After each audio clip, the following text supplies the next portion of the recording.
दुकानदार है, उससे 150 लोग जुड़े होते हैं। सर, उनको बचाने के लिए कुछ किया जा रहा है?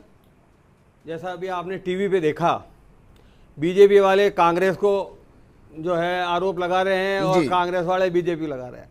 हम तो दोनों से ही परेशान हैं। हमारे को आज तक समझ में नहीं आया कि आज जब ये कोरोना संकट चल रहा है, इसमें राजनीति नहीं होनी चाहिए, व्यापार नीति होनी चाहिए। सारा देश इसमें परेशान हो रहा है और ये एक दूसरे के ऊपर आरोप लगा रहे हैं। असल में इन लोगों की जो नीयत है, चाहे वो केंद्र सरकार हो चाहे राज्य सरकार हो, हम लोग इनकी नीयत पे ही हमें शक होने लग गया। राजस्थान के मुख्यमंत्री सियासत कर रहे हैं। आज आप ये देखिए, आप या तो बोल लो या मैं बोल लूं। ठीक है सर, आपका टाइम तो मैं बोला नहीं था। ठीक है। ये दोनों जने ने इतना परेशान कर रखा है व्यापारियों को कि इसका हमें आज तक कोई तोड़ समझ में नहीं आया कि इन लोगों को कैसे। स्थिति में बताइए क्या हो सकता है। आप मेरी बात सुनिए, जब हम जीएसटी देते हैं तो इनका झगड़ा नहीं हो, इन दोनों को आधा आधा पैसा देते हैं। उस एक एक ग्राहक को जो बिल देते हैं, उस बिल के नीचे लिखा आता है कि 50% किनका मोदी सरकार का, 50% किनका अशोक गहलोत जी का, दोनों को बराबर का पैसा दे रहे हैं। उसके बाद में हमारी ये हालत है। इन्होंने इतना परेशान किया हुआ है। आज की तारीख के अंदर हम दुकानदारों के लिए कह रहे हैं, ये कह रहे हैं कि हमारी जो है अर्थव्यवस्था खराब हो गई, ये हो गई, दुकानें खोल दो, ये खोल दो। हमने इनको यही कहा कि आप या तो ये कह दो कि दुकानदार तुम आत्महत्या कर लो, उसके लिए अगर है तो आप तैयार हो जाओ, नहीं तो आप ये तो कम से कम करो कि दुकानें खोलने से पहले हमारे सुरक्षा के लिए कोई उपकरण तो दो।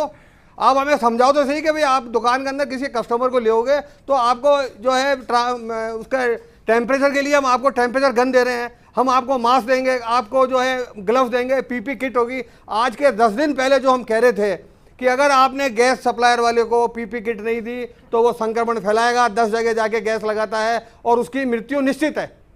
उसके अलावा हमने सब्जी वालों के लिए कहा, हमने किराने वालों के लिए कहा, लेकिन ये लोग सुनते ही नहीं है। और आपने अखबारों में देखा होगा पिछले 10 दिन में जो जो चीज़ें मैंने कही है वो सारी चीज़ें हुई है। दुकानदार मर जाता है, उसके मरने के बाद में ये एक पैसा उसको मुआवजा नहीं देते हैं और ये और कहते हैं कि दुकानदार तू जब मरा था वो आखिरी बिल कौन सा काटा तूने, कि साहब ये 10,000 का बिल, इस आखिरी बिल के अंदर का 500 रुपया तुम केंद्र को दो और 500 रुपया तुम राज्य सरकार को दो और तुम्हारे घर वालों को बोलो कि डेड बॉडी उठा के ले जाए और शमशान में जला दे।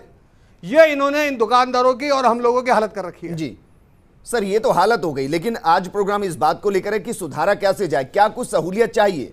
अगर उद्योग धंधों को शुरू करना है, छोटी दुकानों को शुरू करना है तो चाहिए क्या? हमको सबसे पहले तो सुरक्षा चाहिए, उसके अलावा कोई आर्थिक पैकेज हमारे को दिया जाए। इसके अलावा इनको चाहिए कि बैंकों को बोले कि ये ज़्यादा से ज़्यादा जितने भी जिनके इनके पास जिन्होंने आज जो प्रॉपर्टीज़ रख रखी है बैंकों ने, किसी ने 5 करोड़ की प्रॉपर्टी रखे, किसी व्यापारी को या किसी उद्योगपति को, किसी फैक्ट्री वाले को 1 करोड़ का लोन दे रखा है जी, और तुमने 5 करोड़ का माल दबा के अगले को 1 करोड़ दिया है, तुम उसको 2 करोड़ रुपए दो, 2.5 करोड़ रुपए दो, तुम उसको तो कम से कम इतना पैसा तो दे ही सकते हो ना, तुम्हारा पैसा तो सेफ है। उसको ये देंगे नहीं, लेकिन ऐसे जनों को दे देंगे जो पैसा लेके देश से भाग जाए।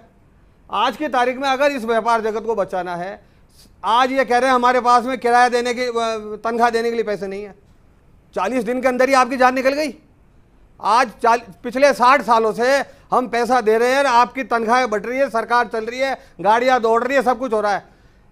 40 दिन से बाजार बंद है और आपको टैक्स नहीं आया तो आपकी सांस फूल गई और आपने कह दिया हमारे पास देने को है ही नहीं है। और आज जब हम मांग रहे हैं कि साहब आप हमारे को दो, तो 40 साल से जो हमने 60 साल से हमने जो लाखों करोड़ों खरबों रुपया कमा के दिया वो तो हो गया बेकार, वो तो हमारे पास है ही नहीं साहब। उसका तो आप हमें कुछ दोगे नहीं। किसी को गैस दे दिया, किसी को आपने चावल बांट दिए, किसी को गेहूं बांट दिया और कुछ नहीं तो ऊपर से दाल 2 किलो फ्री दे दी। व्यापारियों को आपने आधा किलो दाल भी नहीं दी।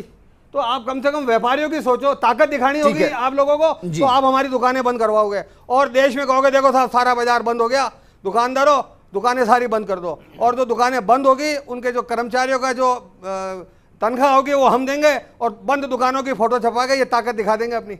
ये दुकानदारों को इन्होंने पता नहीं क्या। रामनारायण मीणा जी सर बखूबी समझ चुके होंगे कि क्या कुछ करना है क्या नहीं करना और दर्द क्या